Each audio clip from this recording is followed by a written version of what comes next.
जय हिंद साथियों। मैं मनोहर यादव स्वागत करता हूं आपके अपने यूट्यूब चैनल मनोहर यादव 12 पे। जैसे कि आपको पता होगा, सरकारी जॉब का जितना भी अपडेट आता है उसका फुल डिटेल वीडियो सबसे पहले आप तक हम पहुंचाते हैं। आज फिर हम एक नए अपडेट के साथ आए हैं जिसका नाम है आरआरबी टेक्नीशियन ग्रेड 3। इसका हम आज जानेंगे आईटीआई और पीसीए में कितना कटअप जाने वाला है। तो वीडियो में आगे बढ़ने से पहले आपको बता दें, अगर आप रेलवे ग्रुप डी का तैयारी कर रहे हैं तो सुपर स्काई क्लासेस की ओर से मॉक टेस्ट जारी किया गया है। जाइए, उसका लिंक हम डिस्क्रिप्शन में डाल दिए हैं, वहाँ से जाइए परचेज कीजिए। हमारा कूपन कोड यूज कीजिए मनोहर, आपको 60% ऑफ मिल जाएगा। 599 का मॉक टेस्ट आपको 199 में मिल जाएगा, समझे। जाइए परचेज कीजिए, अपने रेलवे ग्रुप डी की तैयारी को बेहतरीन बनाइए। तो वीडियो में आगे बढ़ते हैं, जानते हैं आरआरबी टेक्नीशियन ग्रेड 3 का कटअप कितना जाने वाला है। आपको बता दें कि इसमें टोटल वैकेंसी था टेक्नीशियन में 13,206 था। कितना? 13,206। और इसमें आई टी आई का पूरा टोटल पोस्ट था 11,770। आई में लगभग 8 लाख बच्चा फॉर्म भरे थे। कितना बच्चा? 8 लाख बच्चा। अब देखते हैं ट्रेड वाइज कटअप कितना जाने वाला। सबसे पहले इलेक्ट्रीशियन कौन सा है? इलेक्ट्रीशियन। अगर इलेक्ट्रीशियन का कटअप देखेंगे तो इलेक्ट्रीशियन का बात करें तो इलेक्ट्रीशियन लगभग 80 प्लस जा सकता है। कितना? 80 प्लस इलेक्ट्रीशियन का जाएगा, याद रखिएगा। किसका? इलेक्ट्रीशियन का 80 प्लस।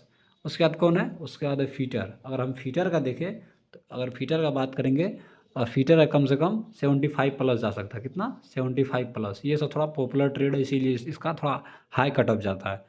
तो उसके बाद है वेल्डर। अगर हम वेल्डर का बात करें, वेल्डर का कितना जाएगा, तो वेल्डर है कम से कम इसका भी 75 प्लस जा सकता है। कितना? 75 प्लस।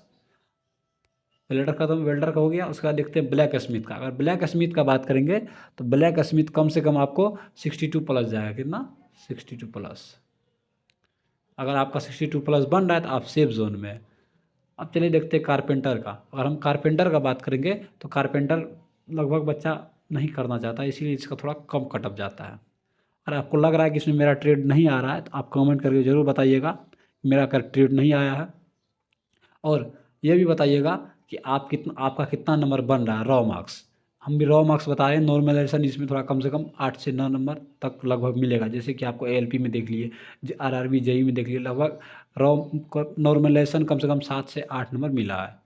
अब उसके बाद देखते हैं पेंटर का। अगर हम पेंटर का देखेंगे तो पेंटर कम से कम आपका 55 प्लस जाएगा। कितना? 55 प्लस। कारपेंटर अगर आपका 55 प्लस बन रहा है तो आप सेफ जोन में है। उसके बाद प्लम्बर। कौन है? प्लम्बर का अगर हम देखें, अगर आप प्लम्बर में फॉर्म डाले थे तो इसका कम से कम 65 प्लस जाने वाला है। कितना? 65 प्लस। अब चलिए देखते हैं आरएसी का। अगर हम आरएसी का बात करेंगे, अगर आप आरएसी में फॉर्म डाले थे तो आप इसमें अगर आपका 70 प्लस बन रहा है तो आप सेफ जोन में है। अगर 75 प्लस नहीं बन रहा है, 62 से 68 तक भी है तो आप थोड़ा सेफ जोन में है, ताकि नॉर्मलाइजेशन मिल के आपको उतना तक पहुंचा दिया जाएगा। उसके बाद है वायरमैन। अगर हम वायरमैन का देखेंगे तो वायरमैन कम से कम 70 प्लस होना चाहिए। कितना? 70 प्लस। अगर आपका वायरमैन में 70 प्लस बन रहा है तो आप ठीक ठाक जोन में हैं, सेफ है। अब चलिए देखते हैं आगे का। आगे है टर्नर। अगर हम टर्नर का बात करेंगे, अगर आप टर्नर में फॉर्म भरे थे तो आपका इसमें 72 प्लस होना चाहिए। कितना? 72 प्लस। अगर आप टर्नर में फॉर्म भरे थे तो उसके बाद मैकेनिस्ट। अगर हम मैकेनिस्ट का देखेंगे तो मैकेनिस्ट में अगर आप फॉर्म भरे थे तो आपका कम से कम 65 प्लस होना चाहिए। कितना? 65 प्लस, अगर आप मैकेनिस्ट ट्रेड से हैं तो। चलिए अब उसका बाद देखते हैं इलेक्ट्रिक मैकेनिक। अगर इलेक्ट्रिक मैकेनिक में आप फॉर्म भरे थे, आपका इलेक्ट्रिक मैकेनिक से हैं तो आप उसमें कम से कम 73 होना चाहिए। कितना? 73 प्लस, अगर इलेक्ट्रिक मैकेनिक से हैं। उसके बाद है 12 पीसीएम। अब हम बात करेंगे 12 पीसीएम के बारे में। अगर हम 12 पीसीएम के बारे में देखें तो इसमें पोस्ट था 1436 पोस्ट था टोटल। कितना? और इसमें लगभग 11 लाख बच्चा फॉर्म भरा था। कितना? 11 लाख बच्चा फॉर्म भरा था, याद रखिएगा। अब चलिए देखते हैं इसका कटअप कितना जा सकता है। एक्सपेक्टेड इसका कटअप हो सकता है यूआर जो है, इसमें अगर आप जनरल से हैं तो आपका जनरल में कम से कम 85 से 90 तक जा सकता है। कितना? 85 से 90 तक। एक मिनट, 85 से एक मिनट 85 से 90 तक। 85 से 90 तक अगर आपका बन रहा है तो आप इसमें सेफ जोन में हैं। उसके बाद ओबीसी। अगर आप ओबीसी से बिलोंग करते हैं तो ओबीसी में आपका कम से कम 80 से 85 तक। कितना? 80 से 85 तक, अगर आप ओबीसी से फॉर्म भरे हैं तो। उसके बाद है ईडब्ल्यूएस। अगर आप ईडब्ल्यूएस में फॉर्म भरे हैं तो, अगर आप ईडब्ल्यूएस से हैं तो ईडब्ल्यूएस के बारे में बता दें आपको कि ईडब्ल्यूएस से कम 75 से 80 तक जा सकता है। कितना? 75 से 80 तक।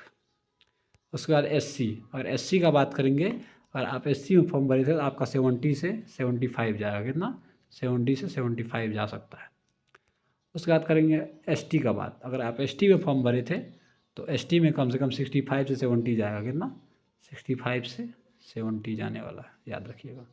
तो आपको हम जो भी सब कुछ बता दिए, जितना भी ट्रेड था लगभग। अगर आपको लग रहा है कोई ट्रेड बच रहा है तो उस ट्रेड के बारे में आपको कमेंट बॉक्स में पूछ सकते हैं कि ये ट्रेड का सर छूट रहा है, तो हम आपको बारी बारी से उस ट्रेड का भी कमेंट बॉक्स में हम बता देंगे आपको। आपको जहाँ लगेगा कि यहाँ दिक्कत हो रहा है आप ज़रूर कमेंट करिएगा कि ये ट्रेड का बचा हुआ है। अगर आपको लग रहा है सब कुछ हो गया तो चैनल को सब्सक्राइब कर दीजिएगा, वीडियो को लाइक कर दीजिएगा और एक प्यारा सा कमेंट करके बताइएगा कि आपका कितना नंबर बन रहा है रॉ मार्क्स। और नॉर्मलेशन बनने के बाद हम आपको बताएंगे कितना बनेगा। नॉर्मलेशन कम से कम 5 से 6 नंबर प्लस जाएगा नॉर्मलेशन इसमें, समझे।